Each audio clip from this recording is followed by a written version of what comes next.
L'homme croit à beaucoup de choses à son propre sujet, quant à son pouvoir, ses facultés, sa destinée, au sujet de Dieu, au sujet du monde, qui ne sont pas vraies. Il prend certaines choses pour d'autres, mais il ne peut pas voir qui les séduit. Inutile de présenter des objets qui sont des réalités devant un aveugle et de lui dire de les voir. Et il est ridicule d'être surpris ou contrarié parce qu'il ne les voit pas. Ainsi, les Écritures nous disent, l'homme naturel n'accueille point les choses qui sont de l'Esprit de Dieu, il ne peut les comprendre. Le Dieu de ce siècle a aveuglé l'esprit des incrédules. 1 Corinthiens 2,14, 2 Corinthiens 4,4.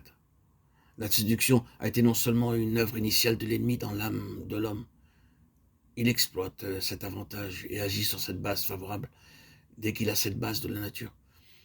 Il cherche à étendre par elle son propre gouvernement et son pouvoir. Plus sera forte la vie de l'âme chez une personne, plus grand sera son péril. Et plus grand aussi sera l'avantage de Satan et des puissances mauvaises. Satan poursuivra son but par une multitude de moyens toujours adaptés à ceux auxquels il a affaire. Il emploiera une méthode à l'égard de l'homme impie, une autre à l'égard d'un homme religieux qui reconnaît Dieu.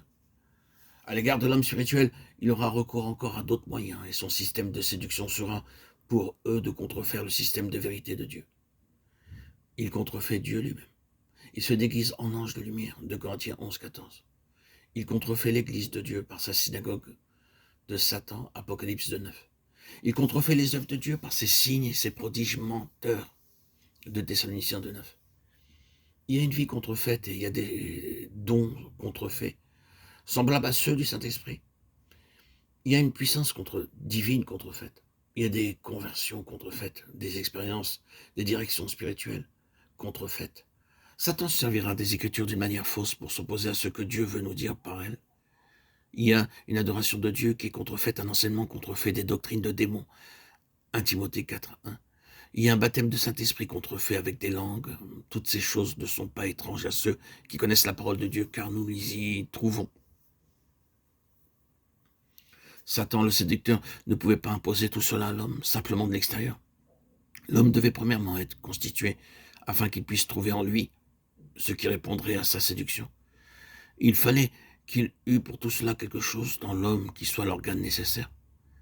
La tactique de Satan à l'égard de l'âme d'Adam consiste à faire sortir cette âme de sa place, afin qu'elle devienne la base de ses opérations. Elle s'évada au-delà de ses limites légitimes et Satan s'en empara. C'est ainsi qu'une alliance s'établit entre la psyché, l'âme, l'homme et les puissances du mal, les esprits séducteurs. 1 Timothée 4, 1. Lorsque l'objectif est atteint, la faculté de discerner le bien et le mal, et Dieu le toléra, l'homme est devenu alors comme l'un de nous pour la connaissance du bien et du mal. Genèse 3, 22. Mais à quel prix? La connaissance n'est pas mauvaise en soi, bien qu'il serait mieux pour l'homme de ne pas connaître certaines choses. C'est la connaissance en dehors de Dieu qui a fait de l'homme un prisonnier, un esclave, et qui lui a coûté cette haute connaissance qui est la vie éternelle. C'est ici la vie nouvelle, qu'ils te connaissent toi, le seul vrai Dieu, et celui que tu as envoyé, Jésus-Christ. Jean 17, 3. Le prix en fut une intelligence obscurcie, Éphésiens 4, 18. L'apôtre Paul qui a dit « Dieu trouva bon de révéler son Fils en moi » Galates 1, 15, a aussi souligné le fait que cette révélation dans la pensée du Seigneur devait faire de lui un instrument pour leur ouvrir les yeux, afin qu'il passe des ténèbres à la lumière et de la puissance de Satan à Dieu. Acte 26, 18. Il a encore dit à ce sujet, Dieu qui a dit que la lumière brille du sein des ténèbres, a fait aussi briller sa lumière dans nos cœurs pour que la connaissance de la gloire de Dieu resplendisse en la personne de Jésus-Christ. 2 Corinthiens 4, 6.